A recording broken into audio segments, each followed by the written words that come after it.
आपको खबर आपको याद होगा, साबिक गवर्नर जम्मू कश्मीर और मौजूदा मेघालय के गवर्नर सत्यपाल मलिक जब भी बोलते हैं तो सुर्खियां बटोरते हैं। और आज भी जब उनकी तरफ से बयान गुज़श्ता दिनों दिया गया था कि उन्हें रिश्वत दी गई, उसके बाद जम्मू कश्मीर इंतजामिया ने सीबीआई से दरख्वास्त की थी कि मामले की तहकीकात की जाए।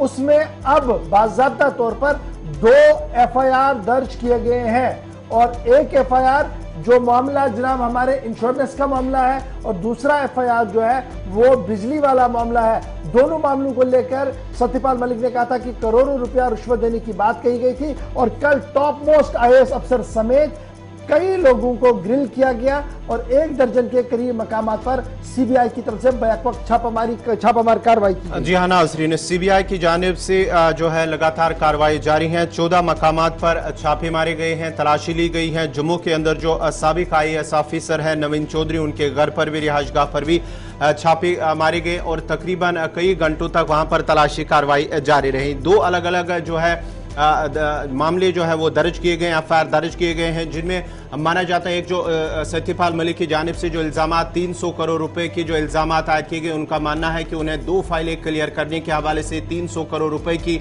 रिश्वत दी गई है जो उन्होंने ठुकरा दी। और साथ ही साथ ये भी कहा गया है इस मामले को लेकर के जो दूसरा मामला है 2200 करोड़ रुपए मालियत का ठेका एक निजी फराहम को अलॉट किया गया, उस पर भी सीबीआई की जानिब से एक एफआईआर दर्ज किया गया। उस सिलसिले में भी जो Chenab valley power project construction limited है, उस सिलसिले में भी जो है सीबीआई की जानिब से तहकीकात हो रही और 14 मकामात पर, जहां पर जम्मू कश्मीर के साथ साथ दीगर कई अहम मकामात पर नोएडा, मुंबई, नई दिल्ली और यूपी के साथ साथ केरला के अंदर भी छापे मारे गए हैं सीबीआई की जानिब से। अच्छा जी, सीबीआई ने कल क्या किया? 14 मकामात पर छापे मारे, जिनमें IAS officer, top rank IAS officer, TV पर आप देख रहे हैं जी, नवीन कुमार चौधरी।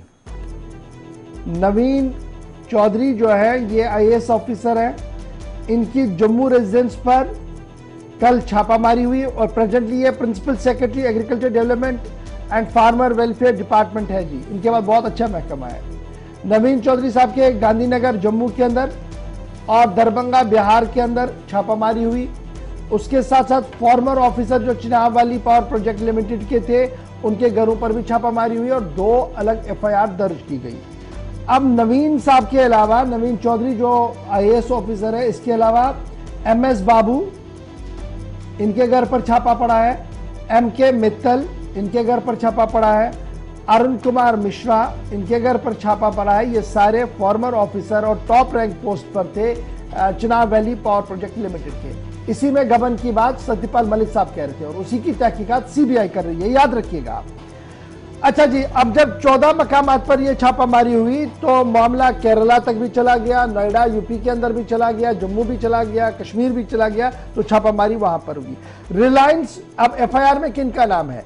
जो सीबीआई ने नाम लिया है जी, रिलायंस जनरल इंश्योरेंस और ट्रिनिटी री इंश्योरेंस ब्रोकर्स लिमिटेड, ये मेन एक्यूज है एक एफआईआर के अंदर, जिसमें यह कहा गया कि जनाब हेल्थ इंश्योरेंस स्कीम जो जम्मू कश्मीर गवर्नमेंट ने अपने मुलाजमीन के लिए मुतारिफ कराई थी और उसे क्लियर किया गया था सत्यपाल मलिक साहब की काउंसिल के अंदर अगस्त 31, 2018 के अंदर। उसके बाद वो जो कुछ हुआ वो आपके सामने है। एक तो एफआईआर ये है और दूसरा एफआईआर ये है कि इलेक्ट्रॉनिक गैजेट्स खरीदने के दौरान और दीगर मामलों के दौरान जो खर्द बर्द और गलत चीजें इस्तेमाल की गई है चिनाब वाली पावर प्रोजेक्ट के दौरान, उसमें दूसरा एफआईआर लगा है। और यह साफ कर दिया गया है कि अगर बोर्ड मीटिंग के अंदर रिटेंडर करने की बात कही गई थी, वो रिटेंडर नहीं किया गया और मखसूस फर्मों को, लोगों को फायदा पहुंचाने की कोशिश की गई, जिसके बाद मामला सत्यपाल मलिक की नोटिस में आया। उन्होंने जब यह मामला ठुकराया, अवाम के सामने रखा, तब जाकर पिछले 3 साल से जब वो आवाजें लगा रहे थे, अब जाकर इंतजामिया ने इस पर हरकत करके एफआईआर दर्ज करवाई।